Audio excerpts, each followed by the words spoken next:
Hey smokers, Drago1 here. I'm coming at you with the probably pretty lower for video here. A long time ago I had a text document put together that had a list of OSs I should try and install on different devices in different ways. One of the ones that I always wanted to try but never really got around to was something called RedStar OS. That's right. It would be, or apparently is North Korea's operating system that they used. It's based on Fedora Linux, and it's meant to look like Mac OS. Kind of weird, right? Well, I've got two versions of it today, version 2.0 and version 3.0. We're going to be taking a kind of first impressions look at both of them to see how they function and see if you can actually do anything useful with them. I am kind of a little paranoid if I ever connect it to the internet. Kind of afraid that Kim Jong-un might come find me. Let's go ahead and get started. I've got the boot disk on my compact flash drive that I have no idea whether or not it'll work. And we're going to be installing it onto our Fatty Dove Racing SSD, assuming that it can even be installed. And right now we are starting with version 2.0. Apparently there's a 1.0, but I don't have that. Compact flash card. Well, that's a good sign. And we can see it's version 2.0.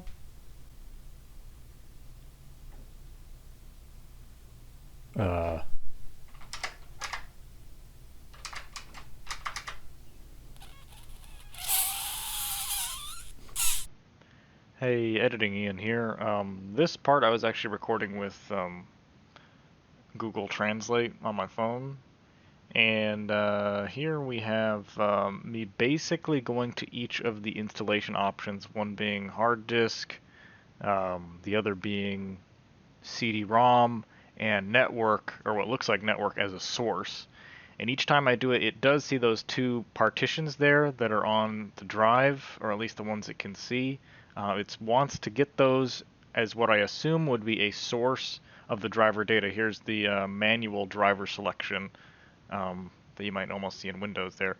But that's the main screen for selecting the source, and each time I do that, it wants a driver for, I guess, the source drive? I don't know. It was really hard to do this because I was like kind of leaning over the table and filming because I didn't have a tripod set up specifically for this at the time. But it doesn't look like version 2.0 can be installed easily. This is very difficult for me to understand, not knowing Korean, so yeah. Okay, so even with futuristic translation technology, I'm still having a little bit of trouble here. So it seems that it requires, it's trying to install a driver for the hard disk, or as if there was some sort of RAID drive you need to load in first. But it didn't make too much sense out of these two. Probably anybody in the audience who can actually read this will know exactly what I'm doing wrong here, but yeah, none of these options are giving me a way to even get this thing booted into a live CD or starting an install. I didn't try this. Let's see what happens. I think that means it didn't work. Yeah, so this is selecting a source for the installation files so they can be put somewhere else, and for some reason it's giving me these. So, well, an easy fix for this is just to switch to version 3.0, and hopefully the installation is a little bit better so that I can figure it out at least. So I'm going to write that to the compact flash drive and be right back. Alright, take two. Got version 3.0 now. And if you're wondering why there's this big backlighting shit going on here, it's not ideal, but it's a nice day today. I like to have some natural light come into place, you know? You know how this shit works? I just saw a bunch of text scrolling up on the screen and thought it was just normal Linux boot up, so I didn't really think anything of it, but I'm like, oh, okay, it's doing something different than the last one. That could be a problem there. Oop, stalled endpoint, stalled endpoint, stalled endpoint. So I haven't Googled it yet. I will in a moment. Maybe. We'll see. Maybe I don't need to. But what's something on here that looks a little bit familiar? What if the X is just a placeholder for AHCI? Maybe I need to disable that. Here we are, AHCI. Let's change that to IDE mode. Same exact point. Unless it's like this. It might be one of those things I need to burn a CD. And you're like, what? Okay, so I had it plugged into the USB 3 port. It's very possible it could have had a problem with that. I Googled the XHCI error, and the first thing I read was something about hardware issues, as if my compact flash card was dying or something. But it might just be that it doesn't like the USB 3 ports. So we're seeing some different stuff here. We're not seeing those error messages we were getting before, but it roughly looks like exactly the same screen. It might not like that it's a multi-reader. You know that feeling when you have like a bunch of flash drives and you're like, man, I'm gonna get so many flash drives.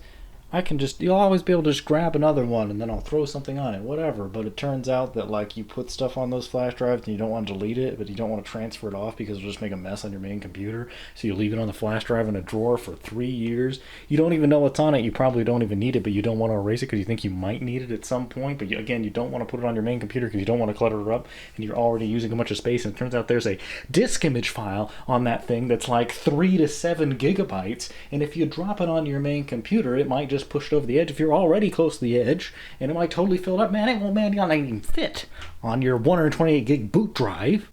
So that's why I'm using these compact flash cards that I bought instead of flash drives, even though flash drive might have been cheaper possibly for bigger sizes. I think I'm just gonna burn a CD. All right, there it is. Shit. The drive's not blinking anymore. It's spun down. Just want to do one. I just wanted to start it up and make a simple video. I'm not doing this on purpose. I just wanted to use it. I just wanted to give a quick little look at the OS, have a couple laughs, and call it a day. But no, it won't let me. Shit. Time for another motherboard. Alright, so I just hooked up the AMD board. And I'm not getting any video output. What the hell? That sucks because it's now doing something. Christ. Oh, it's actually doing something. Wow. That's a load of shit. Fucking nothing. What the hell? Damn it. What the hell? Is this video card fucked? It was working last time. Alright, GT420 is installed. Wait, wrong input.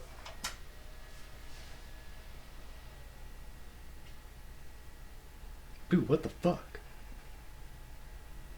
What's wrong with this computer? Why does it suck now? This is bullshit. Holy shit, I gave up and walked away. Literally, I gave up and walked away. And we're here. We made it. I can't read anything. Damn it. But it'll probably be the blue button here. Oh wait, the mouse doesn't work. Why? I don't know. Shit. Well, let me guess, you little shit. You need a PS2, don't you? Oh, nothing's gonna work. God fucking hell. Right when it starts working, I'll go get my PS2 keyboard connector and mouse. Oh wow, I just plugged it in while it was still on and it works. Well, shit, yeah. I can't read it. But I think that's next. Oh my god, look at that. As the spinning wheel. Oh, look at that. Wow, holy shit. It detects that my Fatty Dove is a Linux drive. I don't know what untitled 0 gigabytes is, but I know what 100 gigabytes are. This is probably like format options or something. Oh, it is. And it's meant to look like disk utility from pre-El Capitan days? I guess it could have just automatically done it. Yes, format the drive. I guess. Oh shit, what have I done? I've got like 2 drives now? Doesn't say Linux anymore. Oh god, what does this say? No! Wait, what? It's introduced some new partitions of unknown size. What is this? Delete. Just delete. Delete. What is that? I don't know what it's doing. I'll probably have to bring up the Google Translate again because I can't see anything. What does this button do? Oh, that doesn't look friendly. Okay, I'm switching over. I will now be messing around with what is the worst version of disk utility that there is, and then sucking at using it.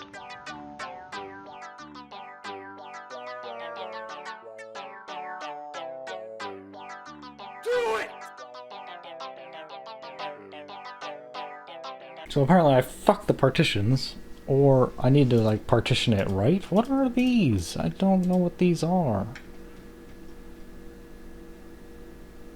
Wait, Fatty Dove again? Why is that there? Why are these Fatty Doves? Oh, are these showing me volumes, not physical drives? But what else is in this thing? Nothing. Why would I think there's anything else in it? Can I, like, get rid of these? I mean, they all say it's 0. Okay, so when I open this, I guess because these are here, I get rid of them. Okay, get rid of this. Yes, and close. Ah, see, now we only have 1. Okay, so let's install on that. Hey, what do you know? That was stupid. Alright. There's nothing to differentiate between these fields, so I'll switch over again. Okay, so we're entering the user information here. It's got the normal entry fields. I probably could have figured this out without using Google Translate. And this is some network information here. We can skip that. And region, as you can see, it is centered around, where the camera is centered around Pyongyang there. And got the calendar. I don't really give a shit about that.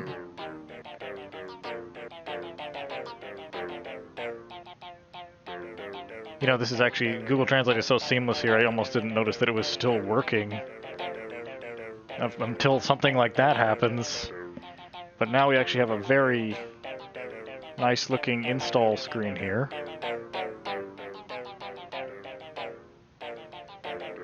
I don't really know what I'm doing at the moment. Okay. We have a breakdown of what we can have installed. It's very similar to 10.6 in that there's a lot of options. You drop it down here, and there's stuff. JDK looked like something like that. Sweet! Alright, it's time to start. Let's go. Okay. Alright, so I'm back on the other camera mode. Can't record audio in the other mode, but yeah, I got it installing now. It probably won't give me any option to change the language since this software is intended to only be used in North Korea. I guess I should be happy this is working at all at this point. It's supposed to look like a Mac installer. I'd give it a 3 out of 10 in terms of accuracy. Maybe 4.5 out of 10. Maybe I need to be a little bit more charitable there. Trying to remake a installer that looks like the Mac installer. It looks like they used the 10.6 installer disk and wanted to make it off of that. That's kind of what I'm seeing here. So this is kind of what you get. So yeah, I guess I'm going to let this install. Assuming this is the bootloader. There's the boot screen with the Mac spinning wheel. Hey, and look at that. It looks like Snow Leopard. Not bad. So here we are at the RedStar OS desktop. And even this works the same way. Look at that. Yeah, unfortunately I can't read anything. But I do remember where stuff is on the Mac platform. So, they're recreating Mac OS, I guess, about this Mac. It tells me what processor I have and how much RAM I have. That's really cool. And system info. Oh wow, look at that. Firewire? Really? Firewire? This is a pretty faithful recreation of Mac OS. Tells me about the RAM, which is pretty cool. Let's take a look at this. And this is like software stuff down there. Well, this is cool. Let's see, what is this? Sharing?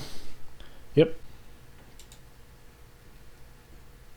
Options for when you insert your CD. That is a very old system pref pane that has not been part of macOS for a very long time now. As far as I can remember anyway.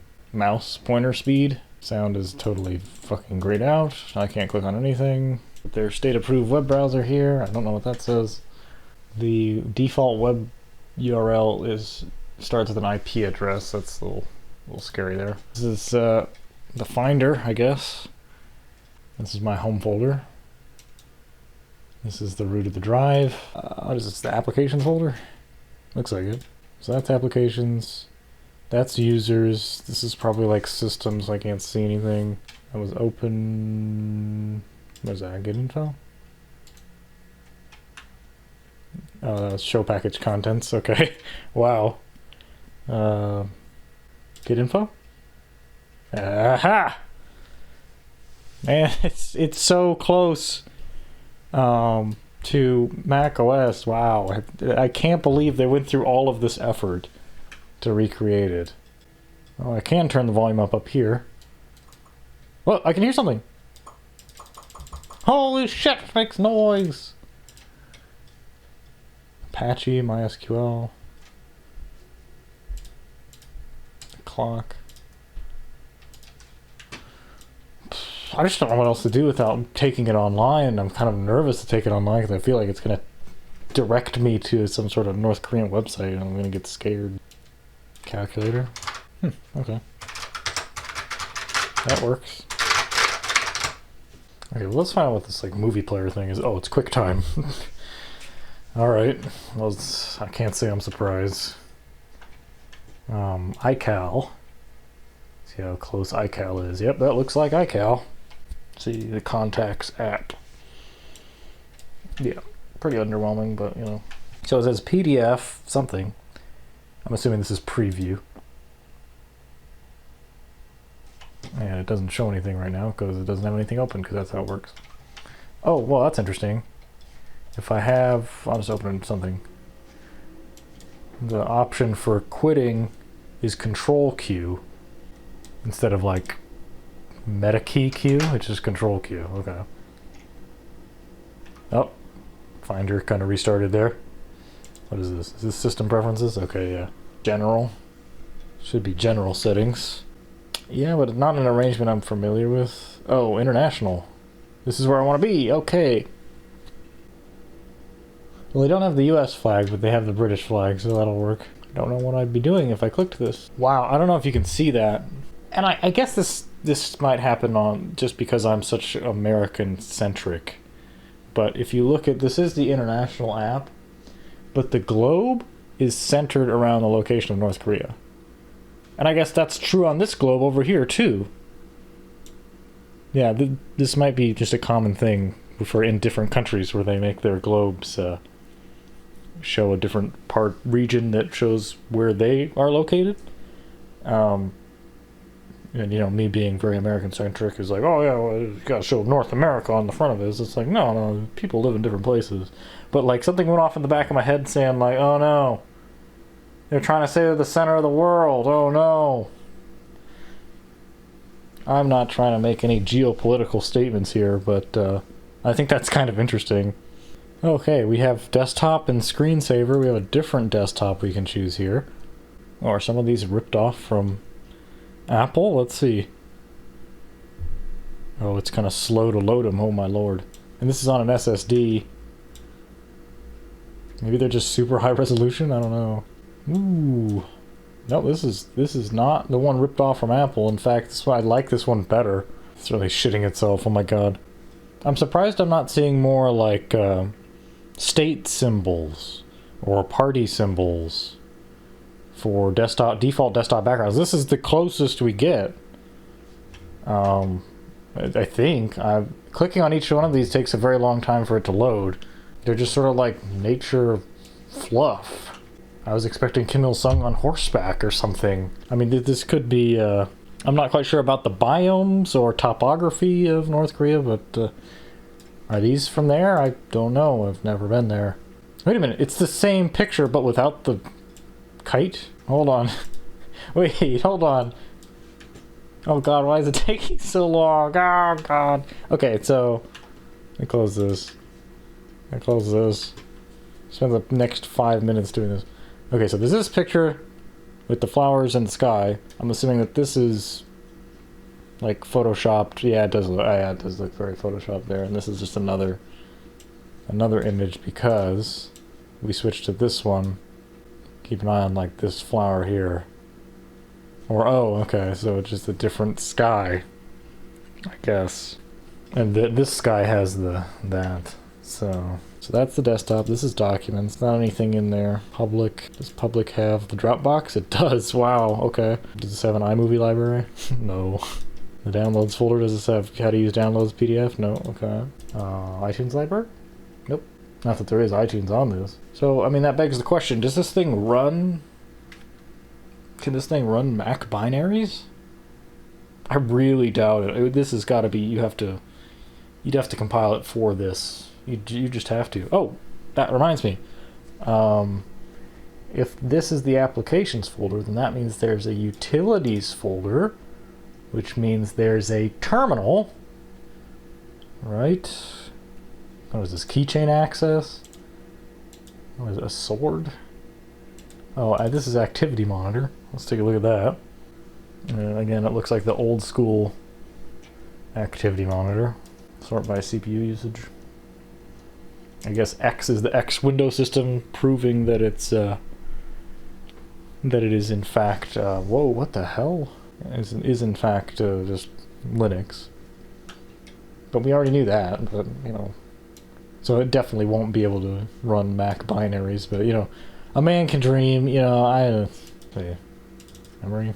What is this? Oh, is this just this system information? Yeah, okay. The sword. Not supposed to use the sword. What is this?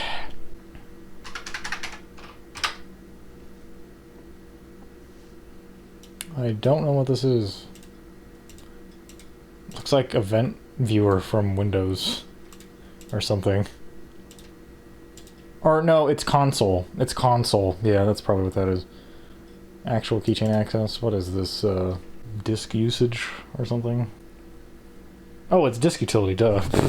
I'm used to it looking different. This has got to be the console, or this has got to be the terminal. Oh, fuck. It's got to be. I could try to translate it, but I don't need to right now. Why is CPU just pegged? What the hell? Oh no, the green is CPU free, isn't it? That's how it used to show it. Yeah, that's what it was. Network. Or no, that's disk activity. Disk usage. That's network, and as you can see, there's absolutely nothing. So, I want to see what kind of binaries it can use. So, I'm going to get some files and see if it can connect to this. So, I got some stuff. I'll show you in a second, but a couple fun things on here. Let's plug it in. Oh, I know why it's not working. I already have a compact flash card reader in the computer. Let's go to disk utility. Shit, I don't see anything. Why does this damn thing never work? I love compact flash, but it just never fucking works with my weird shit. I think I may have like fucking fried it or something, because the light goes on and it goes back off. I guess because I have two compact flash readers on the same bus. I don't fucking know. Okay, I got me a flash drive. Dude, what the fuck? The USB ports on this computer are like dead. Dude, no wonder I'm having so many goddamn problems. Dude, the whole USB bus is shot. What the hell? God damn it. Well, one of the ways I can get data onto it is if I just put stuff on a like SATA hard drive and plug it in like to the SATA bus rather than the USB bus. So I guess that's just how I'm gonna have to get data onto it. So I gotta shut it down and I'll come back in a bit. Okay, we're back. So this drive here, I just grabbed a random drive off the shelf and it had like an install of Windows XP on it. And it's NTFS formatted. It can read everything, and it can write things as well, which is one step beyond what actual macOS can do. So I have this RedStar testing folder. Has some audio files, video files, and Mini VMac. Now, Mini VMac has several binaries in it. Some of them are Linux, some of them are Windows, and some of them are Mac in different versions. So what I was thinking is that one of them had to work. Now, this is supposedly based on Fedora, so it probably would need a Fedora binary, and I have no idea how to get that on here. So anyway, I just wanted to see what popped up. The only thing I can see here is the Mini VMac app. It has an icon for it. Okay, so just show package contents. I wasn't really thinking anything would happen, but I just wanted to see what it showed. Other versions. This is what I wanted to see. Okay, here we go. So the Windows EXE, the Linux. Let's see. Oh, what? It worked? It's Fedora. It's not supposed to work. That's a Debian binary. Okay, whatever. I don't understand shit. Holy fuck. System 1.1. What? There is a ROM. What? VMac ROM. It's in the same folder. It's right there. Did I drag this on that? C H control. Crap, doesn't work right. It can't find something outside of itself. Oh my god! Well, it doesn't look like it works very well. It doesn't detect the ROM file at all, so that's kind of a problem there. So it's something we can fuck with later. But the fact that I was able to pop up at all was amazing. Let's see if audio works. Turned down by default.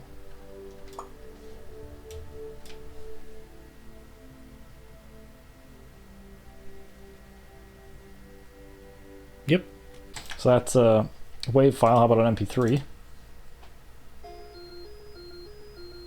Yep. MP3s work. How about this? MP4 file. Oh god.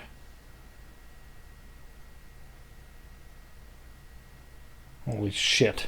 Well, it actually did work. I should have done one with audio. This one doesn't have any audio, but this is actually very high resolution as well.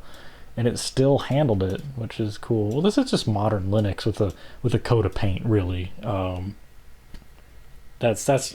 keep getting impressed by it, and it's just modern Linux with a coat of paint on it that makes it look like Mac, and it's a really good looking one. I don't think I'd ever use it, but yeah, it's kind of cool. All right, so we've kind of got over it. Did a little bit of research on it, just a smidge. The interface you're seeing here, this is KDE.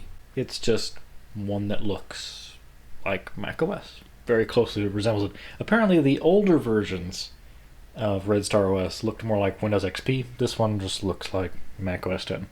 Oh, I found OpenOffice, I guess. Yep. There it is. Test. Doc. For video.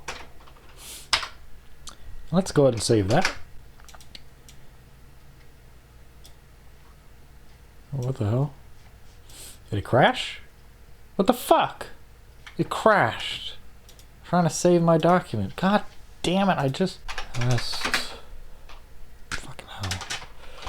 Doc for video. Okay. Here we go. This is where I want to save it. I want to save it. And we're saving it in the ODF format here. Alt F4 doesn't work. Control Q. Alright. So, anyway, and it also has wine built in. Yeah, that's right, wine. So you know what that means. Setup.exe? What does it say? What the fuck? Who said wine? What the fuck?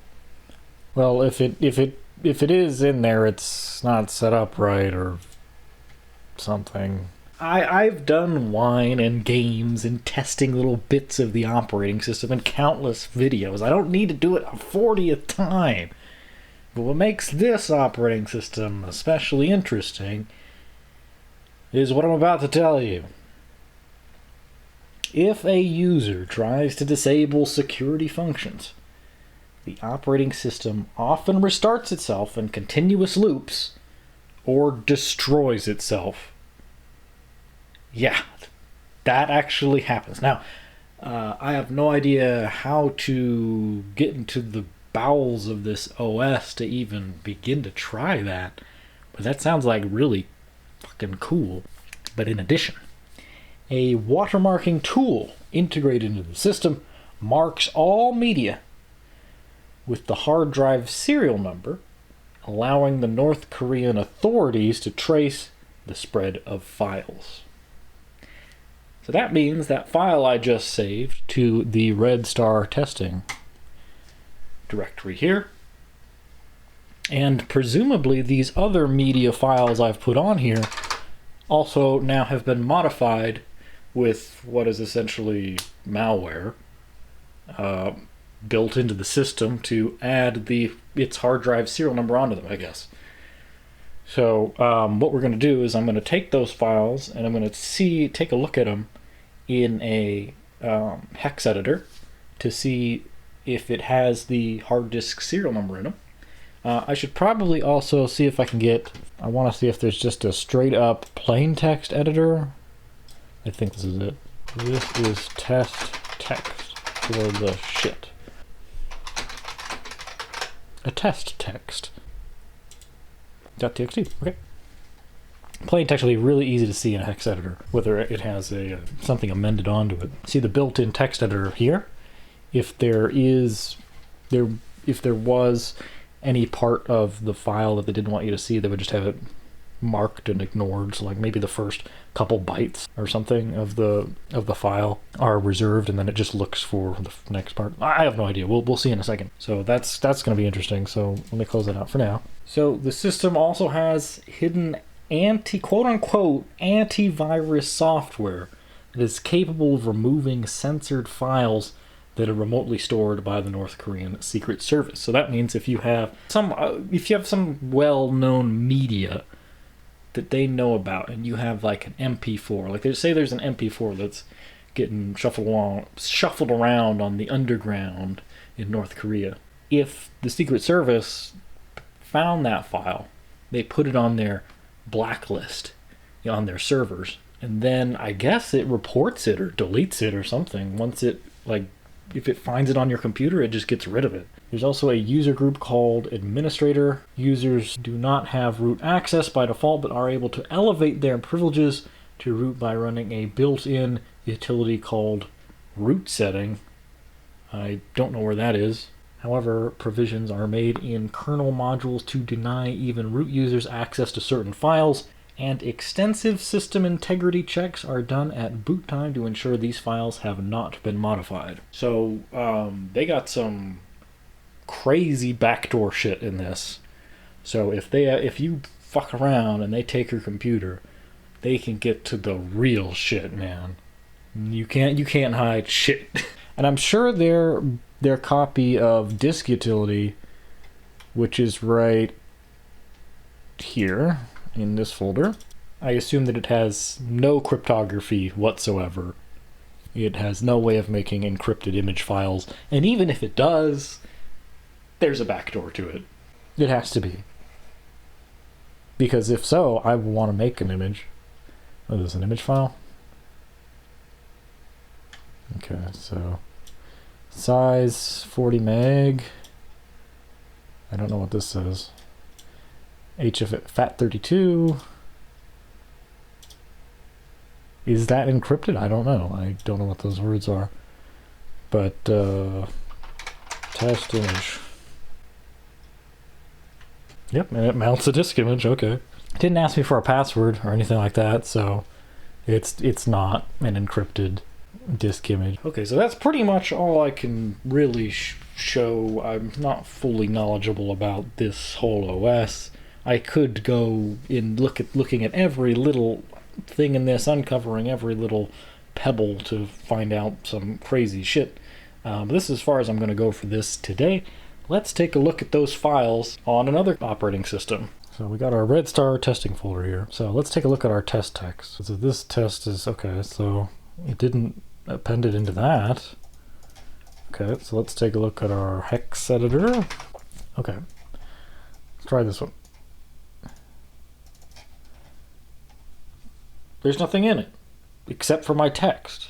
It literally just saved that. Okay, so it didn't watermark it, or at least not in a way that I can tell. Well, every file has more information in it than just what's in it. I mean, you have metadata here. Is there any way I can look deeper into the metadata of a file? Man, this is some forensic level shit, man. Because it has last modified date and shit like that. Well, this is not going to be easy to figure out. So maybe they are modified in some way, and I don't know shit. Well, there is one way to find out.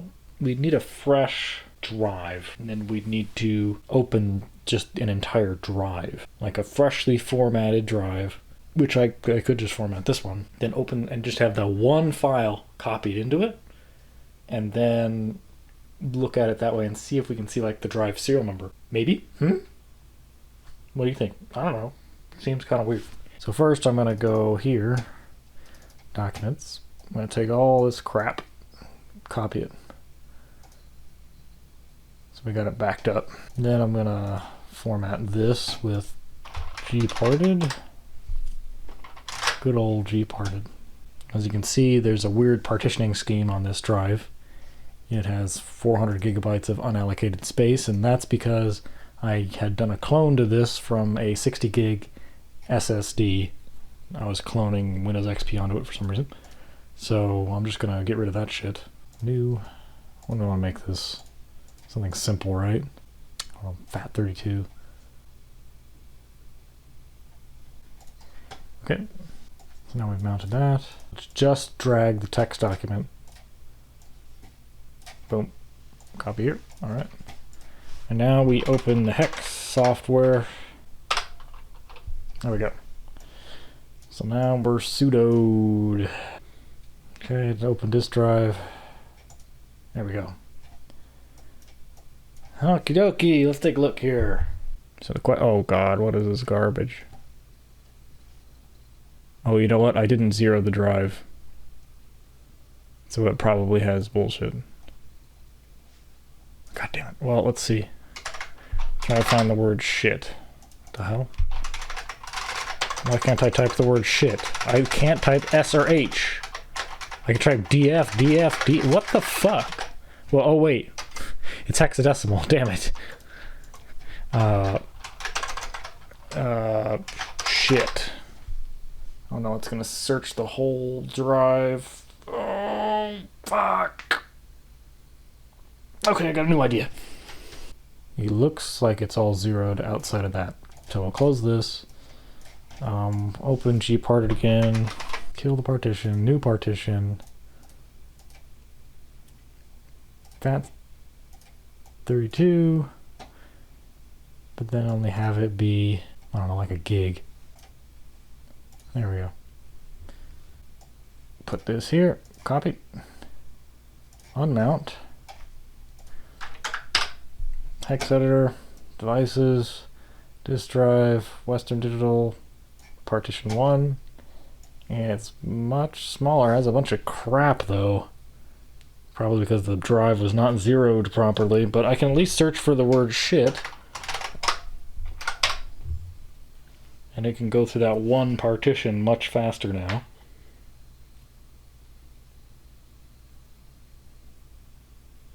What? God damn it. Alright, what is even this? Just copy this.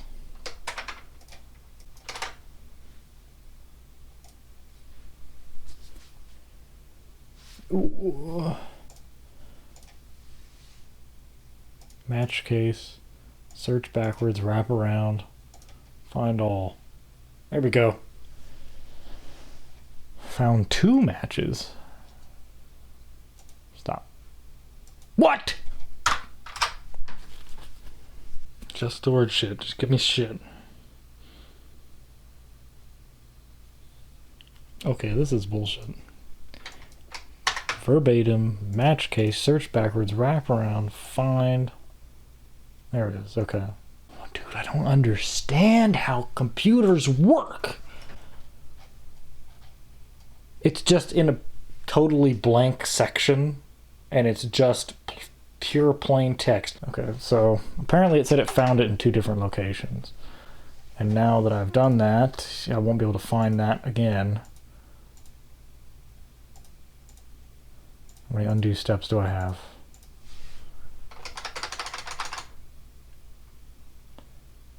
A lot. Okay.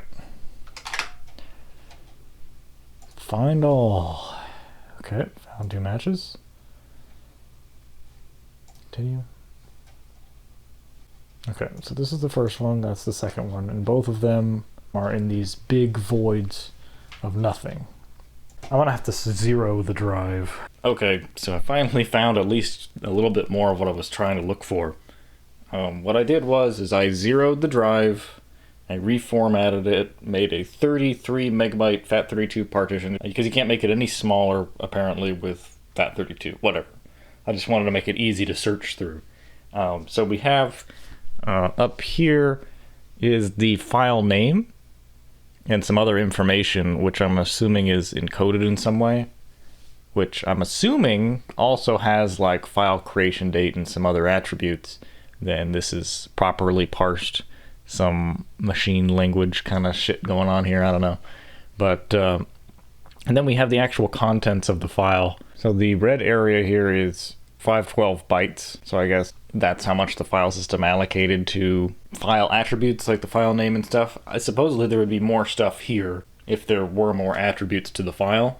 At least with this file in the FAT32 file system, doesn't seem to have carried over any amount of information that I can see. What if we add another file? What if it only adds markers to, like, I don't know, media files or other types of documents? Because it doesn't seem like they do with text documents, which is just, I feel it's kind of weird, but they might have not had any other way to get around it. Plain text is just so plain, it's hard to hide stuff in it. So I think we can actually compare 2 files together, and we can see the differences between them, because if we have a media file, we're assuming that it puts it in this 512 byte area that is the file attributes. I'm guessing. I don't have the design documents on FAT32 of how it's used, but since the file content starts exactly 512 bytes after the file name, I would kind of assume that this is where it stores all the file stuff. So, Jesus, I'm winging the fuck out of this. What the fuck am I doing? Remember, this is looking at the raw bytes from this partition.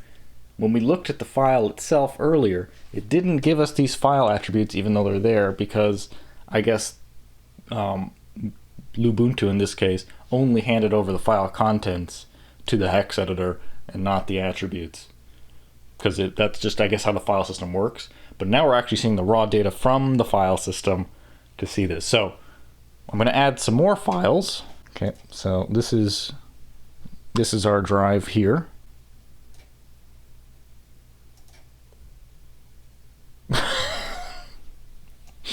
I ran out of space. God damn it. Oh no. Can I play this back? Oh my god, no. Shit. So now I have like junk that's now in there. That's great. Yeah, the partition's just too small. Yeah, wow, the WAV file took up the entire partition. Well, that's fine. We can look at it, I guess. Son of a bitch. Okay, so if we drag to here, you can see the raw WAV file all the way down. Okay, trash info, deletion date.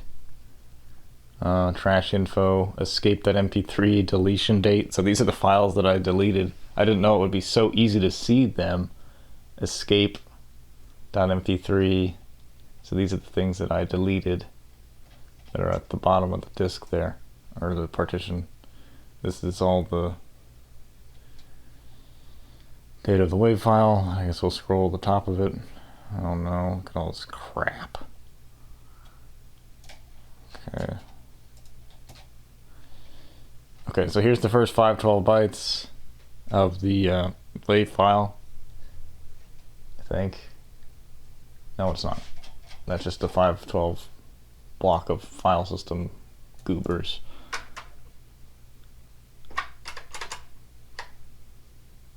Shit, it's going on its own. Okay, put it right up next to each other. Great. All right. It looks like it has some overlapping crap here. So here's the test text. Didn't delete it yet. I don't know why there's more crap here, but I think it has like, oh god, see how it says trash? Like it's mixed up file names in the same area. Oh man, I don't know how this works. I really don't. Because escape.mp3 I deleted, and then it's just like trash this, text, and then this is the start of the WAV file, which has fucking nothing here. I don't know why. Oh wait, here we go. Like you can look up documents per file type, and they tell you how big their file header is, and what things are in it, and what it means, and all that. That's what I should have been calling this. The file header, I guess, is what that really is. But this actually doesn't have the file system data. This as you can see, does not have the file name. This is just the beginning of the file header. The file system, file info. What is it called? Some bitch? Here we go. Yeah, some bitch. Here it is. Some bitch. So we got test text. We've got some bitch. We've got escape.mp3. I don't know why this 512 byte region has just a bunch of file names in it, and then it points to things that are below it. Is it just because it's like blocks? Like you have a block of you have like a block of file names, and then you have the actual data, and then another block of file names, and then the data, and then a block of file names and info on the data. Oh, that's weird, but guess what I'm not fucking seeing so far is anything resembling any kind of data that could represent like a volume or a serial number of a drive. Now, one thing that I think they would want to crack down on would be like MP4 files. So I made a new partition, and we're just going to look at that partition that just has the hot dog green screen thing. You are, womanizer, womanizer, womanizer, womanizer. Boy, don't try to front. I know just what you are. Fuck. Damn it. I'm not touching it. Fucking key repeat rate makes me want to piss. It took forever to find this. God damn it. Alright, so here's that file system information for the file. We got green screen, and then we have nothing there. And then here is the first portion of this is the file header here of the MP4 file. And then there's another 512 thing here, and then another 512 thing here that have distinct data in them, and then we get to the actual encoded video data there. So if there is something attached to the file, we would have fucking seen it here somewhere, and then you could probably say, oh, they snuck it in at the bottom of the file. You want me to go look at the bottom of the file? God damn it. Son of a shit. Okay. Oh, but Draga, they encrypted it. I really don't think there's anything here. I think that Wikipedia entry I read earlier is accurate. I don't know. Well, it doesn't do it to all files, or maybe it's not this version, or because it seemed to imply that it was just not like modifying all files, but I guess they can't really put any markers on files like that if without damaging the file, or, and this could be on me here, it would need to be on the ext3. I think they're using the ext3 file system, and that when you move it to another file system, the their markers lost, which wouldn't make a whole lot of sense because then the only way they knew to get around it would be to just move it to like a flash drive that was FAT32, and then it doesn't take the tracking off the file. I mean, I could do all of this all over again with ext3 and we could look at it, but I mean, that is how long Draugr videos get made. But I think we have looked a little, I learned something at least about how FAT32 works and how it stores the file name and file attributes, and then it actually stores the data 512 bytes after it, which I think is pretty cool. But that 512 block can hold file attributes for X number of files before it then starts a list of just the data of those files. ext3 probably doesn't work exactly like that, so we'd be on a wild goose chase trying to find where it actually stores all that information, and then to see if there's anything out of the ordinary. And then finally, I guess now that we're at this point, we can mount this. No, I don't want to watch it. I'm fucking stupid. Mount that, and then open. And then this is just the opening the file itself. We don't have that file attributes or anything, but compare files. File number 1, open. This one, open. And then I have the original file before it was placed onto RedStar OS. File number 2, so the second one is going to be that one. Okay, so search for different bytes. Stop comparison after, merge selections, save results. Okay, compare. Did it not find anything different? I guess there's nothing different, guys. Let me close out everything and try it again. Okay, so I'm just gonna click same bytes and compare. You're not making this easy for me, you son of a bitch. Oh. Alright, well, let's compare two totally different files then. Aha, okay. So this is if there were two different, entirely different files, what it would look like. And as you can see, there is a big difference between a WAV file and an MP3 file. That's really friggin' interesting. And it shows the lists of differences over on the side here, and we saw no differences, at least inside the file, whatsoever. Can we compare partitions? Probably not. Didn't give that option in the tools menu here. We can calculate checksums to see if the hashes for the files are different, but I feel like if I'm not seeing anything inside the file, that wouldn't happen. But we can do that anyway, I guess. Calculate checksum. Get the checksum for the hot dog, the original. What is all of these? Why are there so many options? Okay. Okay, so pad, other pad. So those are our checksums for the first one, and then second one. Okay, go here, and then paste. And now we're going to see if there's any differences in the checksums. I don't see any differences between the two files. So there you have it, folks. It at least didn't modify my MP4 file in any way, as far as I can tell. So, this might not be accurate, or God knows what else, I don't know. But, yeah, I guess that's the video. It kind of got really off track at the end, because I'm trying to just learn about files, I guess. So thanks everybody for watching. I was going to do a video about unboxing my play button, but I kind of didn't feel right about it. It felt too self-aggrandizing to make a video just for that. It's kind of weird emotions associated with it. But I just wanted to mention that its delivery date just missed 420. It was actually delivered on April 21st, 2020. which I thought was pretty hilarious. There was actually some big delays to getting my channel verified and getting the play button because of the pandemic. And I was like, oh my god, fuck, am I even going to get this thing? But yeah, I did get it. And thanks everybody for subscribing, for getting me there through everything and overall this time, sticking with the channel and such.